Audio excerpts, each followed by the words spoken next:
Hi there, I'm Rosemary Barton. Here's what's at issue this week. Alberta and Canada are both worth fighting for, and that fight is with an out-of-control federal government in Ottawa that sees Alberta and all provinces as its subordinate rather than its partner.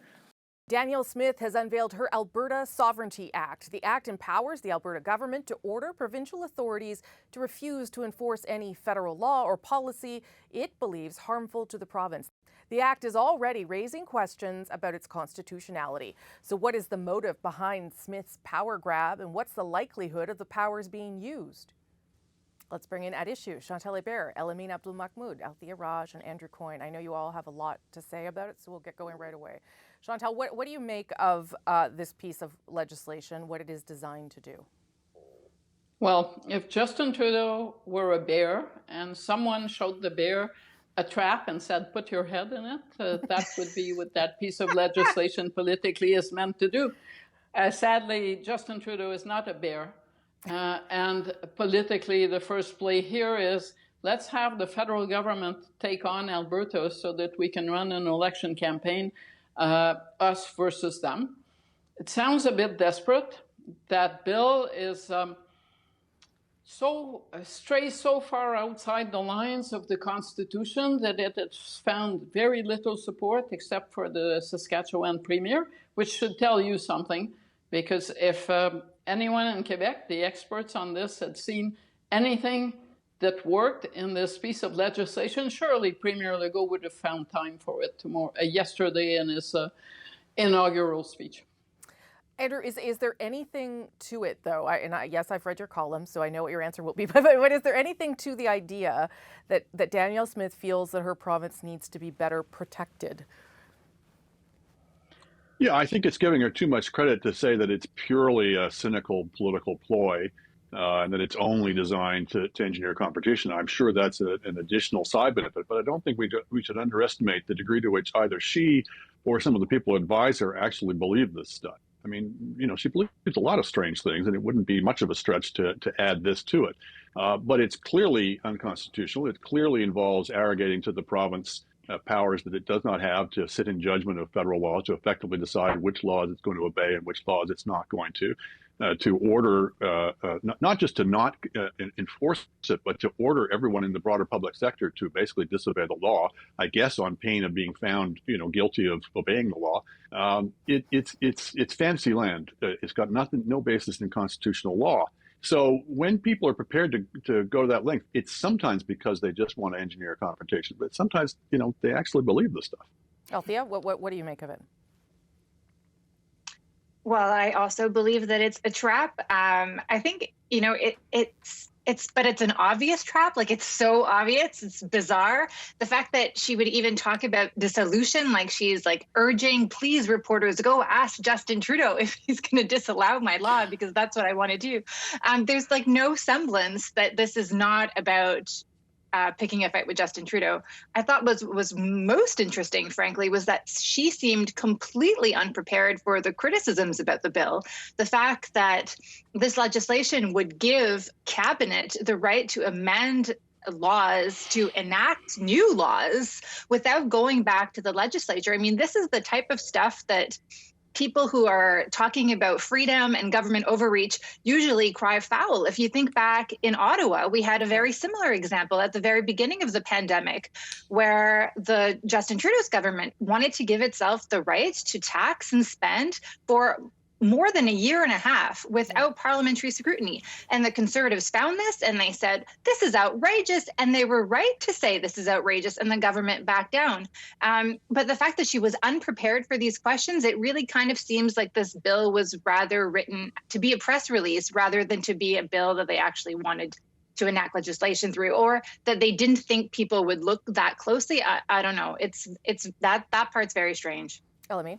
Or that they don't really have a very profound understanding of how laws and government work. Yeah.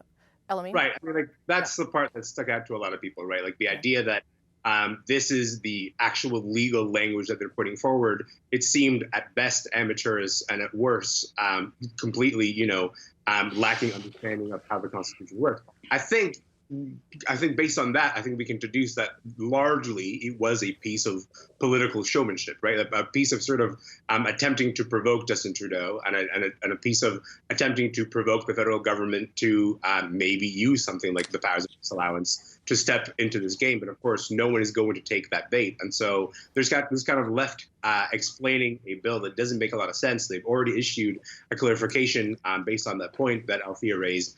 And the clarification seemed to raise more questions than the original bill itself gave. So just for the sake of thinking about this, Chantal, what would be the risk of this being enacted? What would be the risk to the country or the Constitution or the province of Alberta? What would happen? I'm not sure that the government that drafted that bill even knows where it goes from there. There are loads of arguments being heard in Alberta, and there is a debate over the federal government's role versus natural resources, oil and gas. But I don't think that Suncor and Shell are about to take orders from the Alberta government that tells them don't obey a federal law or do not work with the federal government at the time when they're negotiating funding to transition to the targets of the federal government. So you kind of look at that and think the only main result that this will bring to Alberta are divisions. And I believe that bill was drafted so poorly because Alberta is a senior province. It's got a good civil service. There is no way that this government wasn't told how wonky that bill was. Andrew, yeah. Well, that's the thing is, on the one hand, you can't run a federation with a province or provinces picking and choosing which laws they're going to obey or enforce within their jurisdiction. That's just simply unworkable. It's the end of federalism if it's spread. But secondly, yes, you're going to have people within Alberta saying, well, actually, we think we will obey the federal law. People within the government, within these arms-linked agencies that the government's not supposed to be running roughshod over, who are going to be put in a position where their lawyers are saying to them, actually, you do have to obey federal law, and they're being told by the province, we will come after you if you do. That's likely to lead to all kinds of internal, basically, chaos. It's going to lead to uncertainty. It's going to drive away anybody thinking of investing in that kind of anarchy. So it really is a completely unworkable vision of how you would run either a province or a federation. Do you see any part of it, Althia, that would make sense? I mean, one of the pieces of legislation they point to is Bill C-96, which we know Alberta was not happy with. Is there any mechanism there where they could suddenly start to ignore things like that, and it would be? I mean, I'm not saying it would be legal, but it would make sense in some ways. Yeah, another example that's given often is the firearms buyback program that the federal government enacted. I think the first thing that's going to happen, frankly, is as soon as this bill gets royal assent, because I would be surprised if the lieutenant governor decided not to give it royal assent, is it's going to be appealed to the courts right away. I think Albertans themselves will choose to challenge this legislation. I think the tougher part, frankly, it's not going to be from Justin Trudeau and Dominic LeBlanc, the Intergovernmental Affairs Minister, who I think will show lots of restraint, but it's from Liberal MPs in Ottawa. And how do you keep people from keeping their mouth shut for months? Because this is going to escalate. If Premier Smith wants a fight and the federal government doesn't give her one, she will just continue to up the ante, right? And that is going to create a lot of pressure here, I think, for people to sit on their hands and not say anything, at least until the election is over. Now, if she wins the spring election, then I think you'll hear a lot more from federal government and other partners. Elamin, last word on this part to you. It will still mean something. It will still mean something for this bill to be challenged because that will be politically useful for the premier. I think there's at least a degree to which that is politically usable in the next election to say we put forward this document. Now it is being challenged, but we are the only ones standing up for Alberta. I suspect that is actually the primary use of this document. It's not meant to actually it's not actually meant to enact any specific bills or stop any specific bills. It is meant to be this piece of, like I said, political showmanship. Yeah, I already saw some of that on Twitter, certainly between the Premier and Rachel Notley, her main opponent today. With Alberta's Sovereignty Act unveiled, how does the federal government plan to respond? Here's the Minister of Intergovernmental Affairs, Dominic LeBlanc. Let's see it work its way through the legislative process in Alberta, and at the right moment, we'll decide if we want to do anything about it. But we think Albertans need to be heard on this particular bill right now. Provinces pushing back. How is the federal government handling this unprecedented power grab? And is the situation part of a bigger problem between the feds and the provinces?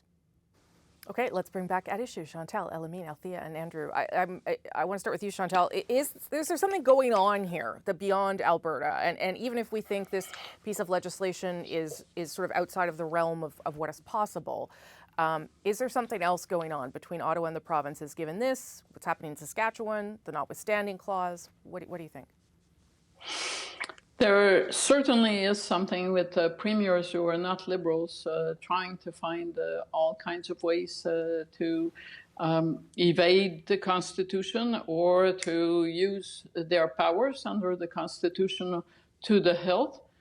That being said, the federal reaction today to the latest outcry on this from Alberta makes a lot of sense, in the sense that if you watched what happened to the notwithstanding clause debate just a few weeks ago in Ontario over union rights, what happened in Ontario was Ontario public opinion kind of sent the Premier and his government scurrying back to say, we didn't mean it and we're not going to do this again. Yeah.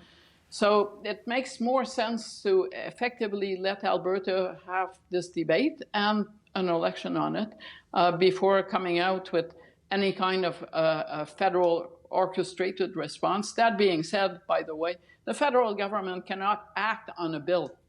No. It needs a law to act on. So there is actually, Dominique Leblanc is right, at this point, watching where the dust settles is the best part of valor. So the government obviously can't act, as Chantal said, on a bill, but should they be acting on the frustration that provinces are expressing, Andrew? Well, to some extent, yes. You can always try to phrase things in different ways. You can try to get at the sources of people's frustrations, but you can't necessarily back off on important and necessary federal initiatives just because somebody somewhere yells at you.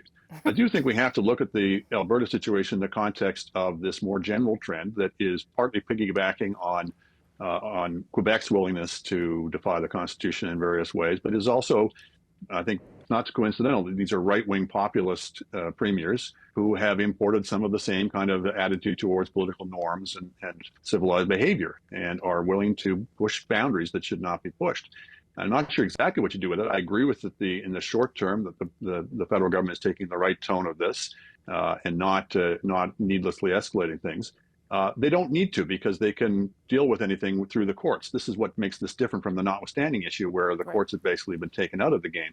So for now, they've got the courts. They can use the courts. They can use the desire of people in the provinces to live in a law-based state, which is true of Albertans as much as anybody else in the country. But there can be situations. This is not going to go away. I think we're in for more trouble in the provincial fund in the future. And there may well be situations in which they do need to make avail of things like the disallowance power. And I hope that in Ottawa they're thinking about this and that they're ultimately going to start preparing public opinion for that possibility. That nice, soft words are useful and helpful in a lot of situations, but they're not always enough. Althia, what do you think? Is that something they're preparing for, or is this government looking to continue to collaborate? Well, last time I had a conversation with anybody in the PMO about disallowance, it was completely dismissed out of hand, not at all something that they were interested in doing. But I don't know, maybe ask them again in a few months. What's really interesting, I think, and this harkens back to Chantal's point, is when the federal government decides to shut up and when it decides to actually get involved. So when it feels like they have an advantage or that there is no loss, like we saw them very plainly criticize Doug Ford on the notwithstanding clause. But, they kept their mouth shut when it came to the notwithstanding clause on Bill 96 and Bill 21 in Quebec. And they're very restrained right now with Premier Smith.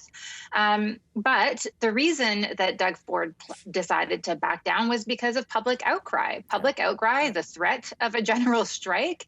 And that's the lesson I think that everybody needs to listen to here. It's, if you are outraged by what the Premier is doing, then, go demonstrate, go make your voice heard. Because if If you don't, then nobody feels like if there's if public opinion doesn't follow, doesn't matter what we say as talking heads, they will respond to what's popular. And right now they think this is popular and this will help them win the election, and that's what they're doing.